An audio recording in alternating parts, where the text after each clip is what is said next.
యేసు ప్రభు దగ్గరికి వచ్చినప్పుడు శ్రమలు, కష్టాలు, కన్నీళ్లు, బాధలు, అప్పులు, అగచాట్లు అనుకుంటా వచ్చాం. వచ్చిన తర్వాత మనకి రెండు సంగతులు అర్థమైనాయి. దేవుడు మన ఎడల ప్రణాళిక కలిగి ఉన్నాడు.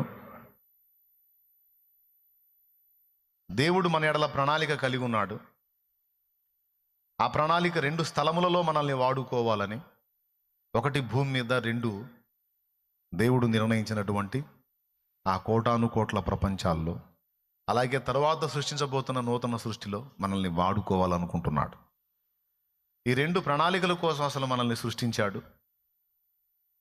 మన జీవితంలో మనకు అనుమతించే ప్రతి పరిస్థితి సమకూడి మన మేలుకే వచ్చింది.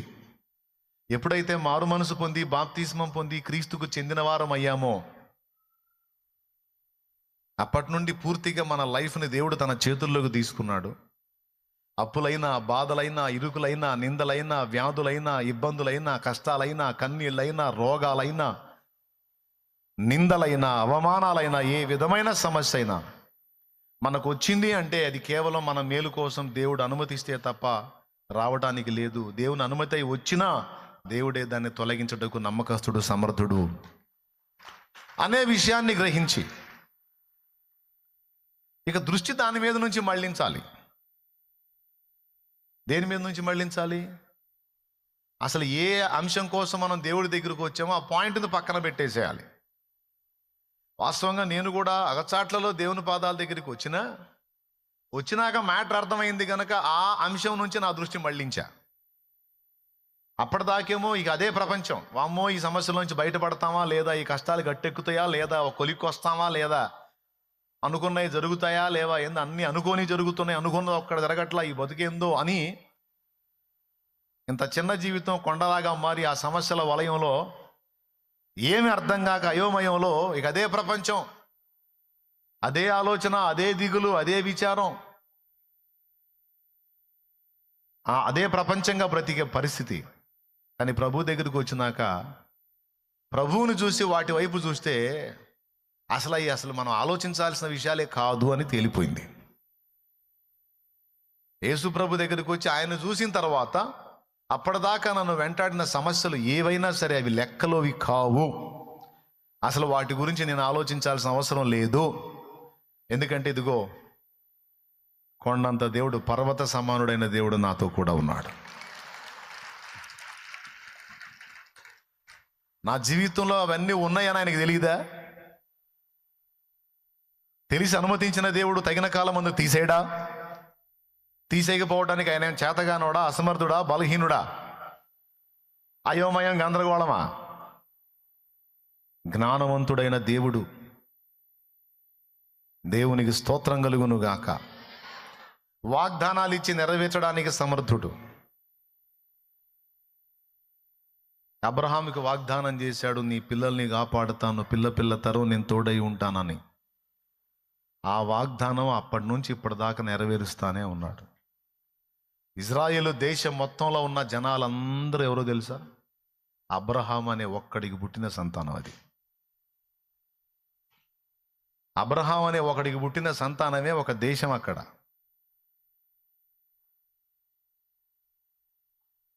అరబ్ కంట్రీస్ అన్నీ ఏంటో తెలుసా?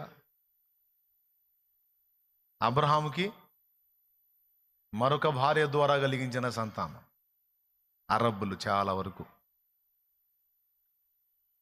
అంటే ప్రపంచ జనాభాలో బాగా గుర్తింపబడ్డ జనాభా ఇజ్రాయిల్. అప్పటి నుంచి ఇప్పటిదాకా ఇజ్రాయెల్ దేశంలో ఉన్నటువంటి జనాభా మొత్తం 12 గోత్రాల ప్రజలు, వాళ్ళందరూ యాకోబుకు పుట్టారు. యాకోబు ఇస్సాకు పుట్టాడు, ఇస్సాకు అబ్రహాముకు పుట్టాడు, అబ్రహాం కుటుంబం అదంతా.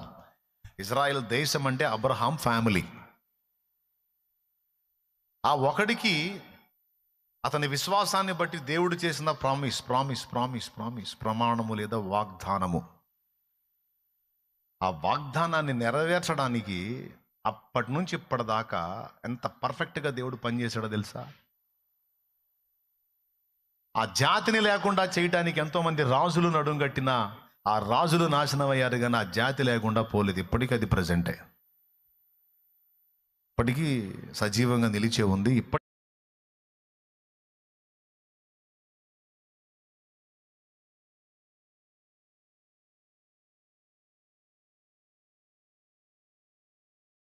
ఇప్పటికీ ప్రపంచం దాని గురించి ఆలోచించే స్థితిలోనే ఉంది. అంటే ఒకసారి దేవుడు మాట ఇస్తే, ప్రమాణం చేస్తే, మనుషులంగా మనం దేవుడికి ఇచ్చిన ప్రమాణాలు 20 సార్లు, 30 సార్లు, 100 సార్లు, 1000 సార్లు తప్పిపోతాం. మన బతుకది. మనది స్థిరం లేని బుద్ధి, చెంచల బుద్ధి. కానీ ఆయన ఒక్కసారి మాటిస్తే పొర్రపాటును కూడా తప్పడు. కొడితే గట్టిగా. అది ఆయన గొప్పతనం. ఒక్కసారి వాగ్దానం చేస్తే, ఒకసారి ప్రామిస్ చేస్తే పొర్రపాటును కూడా తప్పిపోడు. ఆ వాగ్దానాన్ని బట్టే ఇజ్రాయేల్ ఐగుప్తులో బానిసలుగా ఉంటే మోషేని బుట్టించి బయటికి తెప్పించాడు. ఆ వాగ్దానాన్ని నెరవేర్చడానికే మోషే తర్వాత యెహోషువను నియమించాడు.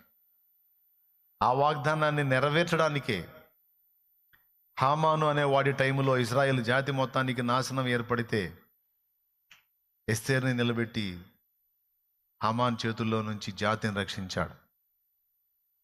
అలాగా చాలాసార్లు చాలామంది రాజులు దండయాత్రలు చేసి ఇజ్రాయేల్ని జయించి బానిసలుగా కొనిపోయారు. అయినా సరే వారందరి నుంచి మళ్ళా వాళ్ళని తీసుకొచ్చి ఒక జనముగా సమకూర్చాడు. ముందుగానే వాళ్ళకి ఆపద వచ్చింది, హామాను గాడి ద్వారా ఆపద వచ్చిందని ఎస్తేర్ లైన్లో పెట్టాడు. ఐగుప్తులో వారు బానిస బతుకుతుంటే మోషేను లైన్లో పెట్టాడు. ఈ విధంగా ఆయన వాగ్దానం చేసిన వాగ్దానాన్ని నెరవేర్చుకోవడానికి ముందుగానే మొత్తం రెడీ చేసి దేవుడు సేవ్ చేసుకుంటూ వచ్చాడు. చూడు, ఆ దేవుడే ఈరోజు నువ్వు ఆరాధిస్తున్న దేవుడు, నేను ఆరాధిస్తున్న దేవుడు. ఇంకొకడు కాదు, అతనే ఉన్నవాడు, అతనే సృష్టికర్త, అతనే నిజదేవుడు, అతనే అందరికీ దేవుడు, అతనే అందరికీ ప్రభువు యేసుక్రీస్తే. అలాంటి వాడినే నువ్వు పట్టుకొని ఉన్నావు. అసమర్థుణ్ణి కాదు, పిలిచితే బదులు ఇవ్వలేనివాడిని కాదు. అక్కరలు నెరిగి అవసరాలు తీర్చే దేవుణ్ణి నువ్వు పట్టుకొని ఉన్నావు. ఈరోజు నేను పట్టుకొని ఉన్నాను, ఆయన్ని పట్టుకున్నాం మనం. కాబట్టి చెప్పండి, మన దేవుడు అయోమయం గందరగోళమా? శక్తిహీనుడా? సమస్య వచ్చినాక పరిష్కారాలు వెతికేవాడా? ముందే సిద్ధం చేసేవాడా? నోరు తెరిచి పెద్దగా చెప్పండి అమ్మా. డౌట్ ఏమన్నా ఉందా? ఇది క్రీస్తునొద్దకు వచ్చిన తర్వాత మనకు అర్థమైనప్పుడు ఇంకా మనం టెన్షన్లో, ఇంకా మనం ఒత్తిడిలో, ఇంకా మనం చింతల్లో వాటిల్లో బతకటం అంటే అది అవిశ్వాసం. ఏ విశ్వాసం అబ్బాయి? పెద్దోడా, అవిశ్వాసం అబ్బాయి. ఆయన ఏందో తెలిసిన తర్వాత, ఆయన నడిపింపేందో అర్థమైన తర్వాత, ఆయన బలమేందో, ఆయన జ్ఞానమేందో, నీ ఎడల ఆయనకున్న ప్రేమెంతో నీకు అర్థమైన తర్వాత, మళ్ళా నువ్వు అంత గొప్ప దేవుణ్ణి చూసిన తర్వాత మళ్ళా నువ్వు ఆ దిక్కుమాలిన సమస్యల గురించి కంగారు పడటం అంటే నువ్వు దేవుణ్ణి తక్కువ అంచనా వేసి నీ సమస్యల్ని పెద్ద అంచనా వేసినట్టు. నీ సమస్యలు గొప్పవా, దేవుడు గొప్పవాడా? దేవుడి పరిమాణంలో నీ సమస్యను చూడు. అడ్రస్ ఉంటుందా? లేకుండా చేసే దేవుడు కావాలని ఉంచాడు. ఎందుకు ఉంచాడు? దానివల్ల నీకేవో కొన్ని పాఠాలు నేర్పాలి, నీ కుటుంబానికి నేర్పాలి, నీ బిడ్డలకు నేర్పాలి. నువ్వు అనుకుంటావు నేను మంచోడినే కదా, నన్ను దీవించవచ్చు కదా అని. ఓకే, నువ్వు మంచోడివి, మంచిదానివి, నిన్ను దీవిస్తాడు. కానీ నీ పిల్లలు చెడిపోయే అవకాశం ఉంది. కానీ ఈరోజు నీకు రప్పించిన కష్టాల వల్ల, ఇబ్బందుల వల్ల నీ పిల్లలు గర్విష్ఠులు కాకుండా వాళ్ళు కూడా దీన మనస్సు అనే సౌందర్యాన్ని పొందగలిగారు. లేకపోతే గర్వహృదయులై నువ్వు బాగానే ఉంటావు కానీ పిల్లలు నాశనం అయ్యేవాళ్ళు. కొన్నిసార్లు మనకు వచ్చే కష్టాలు మనం ఓకే, మన పిల్లలకు పాఠాల కోసం కూడా వస్తాయి. కొన్నిసార్లు ఇంట్లో ఇతర వ్యక్తుల మార్పు కోసం వస్తాయి. కాబట్టి మనకి ఏదన్నా ఒక సమస్య వచ్చింది, ఏదన్నా ఒక ఇబ్బంది వచ్చింది, ఏదన్నా ఈ విషయంలో నలుగుతున్నావు అంటే నీ మట్టుకు నువ్వు నేను బాగానే ఉన్నాను కదా, ఎందుకు వస్తున్నాయంటే ఏమో ఇంట్లో వాళ్ళని బ్యాలెన్స్ చేయడానికి వస్తున్నాయేమో. మొత్తం మీద అనవసరంగా అయితే రావు అనే స్పృహ మనకుంటే ఇక వాటి గురించిన భయము, ఆందోళన, ఆలోచన అనేదే ఉండదు.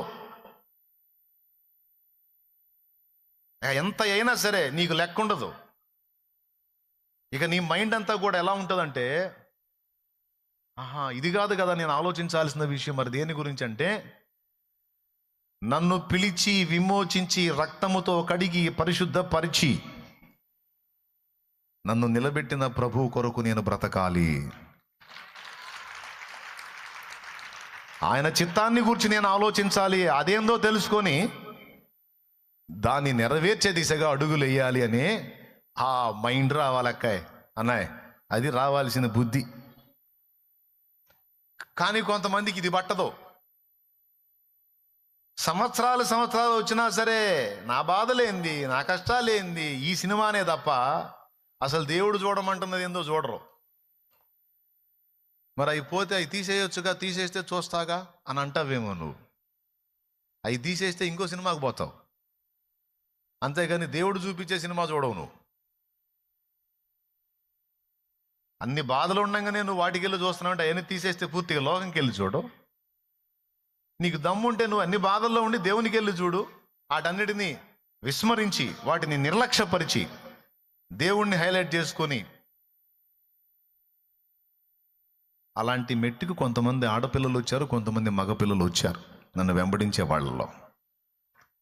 ఇక వాళ్ళ మైండ్ అంతా కూడా దేవుని రాజ్యం నిర్మాణాన్ని గురించి, నశించిపోతున్న ఆత్మల రక్షణ గురించి, వాళ్ళకు క్రీస్తుని గురించి బోధించాలన్న తలంపు గురించి, ప్రభు రాజ్యం నిర్మించబడాలనే దాని గురించి, సువార్త ప్రకటించాలనే గురించి, ఆత్మ రక్షణ గురించి, సేవ గురించి వాళ్ళ తపనంతా ఇంక అదే. ఏం తిందాం, ఏం తాగుదాం, ఏం కట్టుకుందాం, రేపు ఫ్యూచర్ ఏంటి, ఇప్పుడు ఆరోగ్యం బాగుంది, రేపు జవసత్వాలు ఉడిగిన తర్వాత మనకు దిక్కెవరో, 4 రూపాయలు 4 డబ్బులు వెనకేసుకుంటే కదా రేపటి రోజుకి అనే చింతే ఉండదు. దేవునికి స్తోత్రం. నేను ఆయన రాజ్య నిర్మాణంలో ఉన్నాను. నా దేవుడు సజీవుడు, ఉన్నవాడు, చూస్తున్నవాడు, న్యాయవంతుడు, ప్రేమగలవాడు. కాబట్టి నేను నా సమస్యలను కూడా నిర్లక్ష్యపరిచి నా ప్రభు యొక్క చిత్తం, ఆయన రాజ్యాన్ని గురించి తపన పడుతున్నాను గనుక నా బ్రతుకుకి ఆయనే చూసుకుంటాడు. నేను సస్తే నన్ను మట్టి చేసే కార్యక్రమం కూడా నా దేవుడే చూసుకుంటాడు. నేను ఎందుకు భయపడాలో ఆలోచించాలి. కాబట్టి నా ప్రభువు చెప్పిన పని నేను ఎలా చేయాలి, నా ప్రభు సేవ ఎలా చేయాలి, 4 ఆత్మలకి దేవుని గురించి ఎలా బోధించాలి, బైబిల్ చదవటం, ప్రార్థన చేసుకోవటం, ఇతరులకు సువార్త ప్రకటించటం, వాక్యం చెప్పినప్పుడు మైండ్ ఒళ్ళు దగ్గర పెట్టుకొని వినటం, ఇదంతా ఉంటుంది సిస్టర్సో. ఎంతమందికి అర్థమైంది బ్రదర్సో? ఇది నేను చెప్పలా, మత్తయి సువార్త 6లో ఎప్పుడో యేసయ్య ఎప్పుడో చెప్పాడు. అల్ప విశ్వాసులారా, ఆకాశ పక్షులను చూడండి, అవి విత్తవు, కోయవు, కొట్లలో కూర్చుకొన వైనను మీ పరలోకపు తండ్రి నిత్యము వాటిని పోషిస్తున్నాడు. మీరు అనేకమైన పక్షుల కంటే శ్రేష్ఠులు అన్నాడు. అడవి పువ్వులు ఎలాగ ఎదుగుచున్నవో చూడుడి. సొలొమోను సమస్త వైభవములతో తొలతూగిన సొలొమోను సైతము వాటిలో ఒక దాని వల్లనైనను అలంకరింపబడలేదు. నేడుండి రేపు పొయ్యిలో వేయబడు అడవి గడ్డిని దేవుడు అలాగూ అలంకరించిన ఎడలా మరి నిశ్చయముగా నీకు వస్త్రములు ఇచ్చును కదా, వస్త్రములు ధరింపజేయును కదా. పక్షుల్ని పోషించేవాడు అంతకంటే శ్రేష్టమైన నీకు అన్నం పెడతాడు కదా. కాబట్టి ఏమి తిందుమా అని మీ దేహమును గూర్చేనను, ఏమి ధరించుకుందుమా అని మీ దేహము మరియు మీ ప్రాణమును గూర్చేనను విచారింపకుడి. ఈ అన్యజనులు విచారిస్తారు.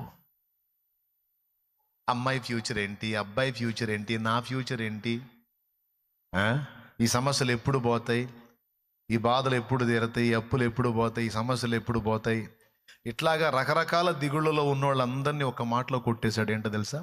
నా దగ్గరకు వచ్చి నన్ను ఎరిగిన తర్వాత కూడా ఏ సమస్యలతో నువ్వు ఆలోచన చేస్తా ఉంటే అవిశ్వాసికి నీకు తేడా లేదు. ఎందుకంటే నువ్వు నా దగ్గరకు వచ్చి కూడా విచారిస్తున్నావు. నేను ఇంత క్లియర్గా నీకు మ్యాటర్ మాట్లాడుతున్నా కూడా నువ్వు విచారిస్తున్నావు. నాకెందుకు ఈ బాధ అంటావు? నీకు కాదు, నీ ఇంటి వారికి అవసరం. ఆ సెగ నీకు కూడా తగులుతుంది అంతే. మొత్తం మీద అందరినీ బ్యాలెన్స్ చేయడానికి నీ మేలు కోసమే నేను రప్పించాను. నేను అనుకున్న కార్యం నెరవేరేంత వరకు అయి ఉంటాయి. అయిపోయిన తర్వాత నువ్వు ఉంచమన్నా నేను ఉంచను. వాటి గురించి నువ్వు ఆలోచించొద్దు, ఏం చేయొద్దు, ఆలో, మళ్ళీ చెప్పండి, ఆలో. నేను ఆలో అంటాను, మీరు తర్వాత చెప్పండి. నేను ఆలో. ఎందుకంటే మీరు చించేదేం ఉండదు కాబట్టి. దేవునికి స్తోత్రం కలుగును గాక. మీరు ఎంత ఏది చించినా నేనే, అది ఏదో ఒకటి నేనే చేయాలి మీకు దారి.